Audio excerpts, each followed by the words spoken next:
Bale, ang ganap ngayong araw ay magluluto daw ng ginataang manok na may papaya si mama. Videohan ko daw siya pang content ko daw yung niluluto niya. Ayan po, nag-iiwa siya ng papaya. Medyo hinog na yan. Pero may mga, ayan, ganyan. May mga hindi pa naman yung hinog. Yung isa ay pahinog pa lang kasi nag-orange na. Bale, ano yan, yung paa ng manok. May ulo ng manok, may leeg, wings, lahat ng parte ng manok nandiyan.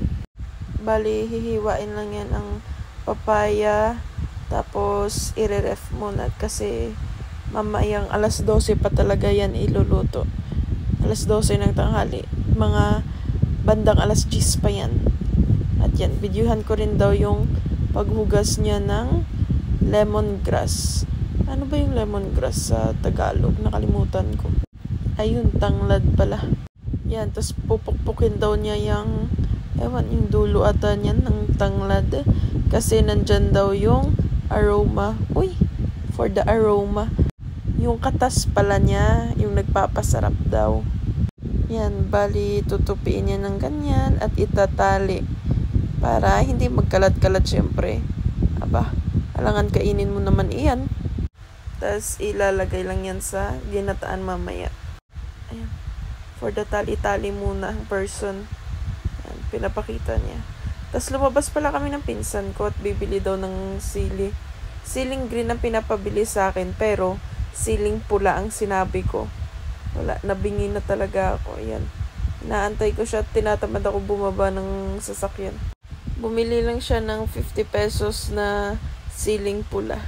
At pagbalik na nga, ayan, alas 12 na yan ng tanghali. Bali, lulutuin na, ayan. Ilalagyan na siya ng Coco Mama.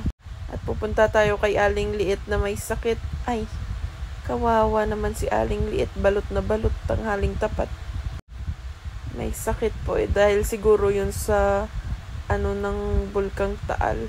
Kasi nalanghap niya nung kinagabihan. Ayan, nagkaubos sipon at may sinat. At ayun, tapos na nga agad ang ginataang manok by Madonna Madrid. Naparami yung kain namin dyan na. Ayan o, kumukuha na ako ng paa ng manok at yung wings nga. Ayan o, nilalagay ko na yung gata. Sarap. Nagutom uli ako. Pero bukas na siguro ako kakain uli. Hindi naman halatang gutom yung kanin, kakaunti pa yan. Hindi ko na nabidyohan yung pagdagdag pa ng kanin. In fairness, masarap yung papaya, manamis-namis kasi medyo hinog na siya. Yan, kumuha na rin ako ng, dahon ng gabi ata yan. Tapos yan, sasamahan ko daw muna sa Zumba yung aking mama. At bibili ako ng gamot ni Aling Liit para sa kanyang sipon at ubo at sinat. Tapos yung mga pinabili niya ring tinapay. At yan, nandito na kami sa gym at nagsusumba na nga yung aking mama. At inaantay ko lang talaga siya matapos dyan. Bali, nire-renovate pa yung gym na yan. Medyo malapit lang yan sa amin. At yan, nagla-live lagi yan araw-araw ng kanyang Zumba. Follow nyo po siya. Follow nyo po siya sa Dawn's Skin yung Facebook account. At yan, nasa bahay na nga po kami at kinuhanan ko lang ng bagong tubig yung alaga ni Aling Maliit na itik. Ayan o, pinakain ko kasi siya tapos pinalitan ko lang yung tubig kasi madumi na.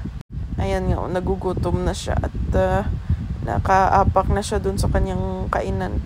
Bali, nilagyan lang ni Aling Maliit ng karton kasi baka tumakas. Ayan, bali, binibidyohan ko lang siya habang kumakain. Ayan, inapakan na nga pati yung pagkain. So, hanggang dito na lang yung vlog natin. Stay tuned kayo sa next na vlog ha. Kaya, see you for the next vlog. Bye!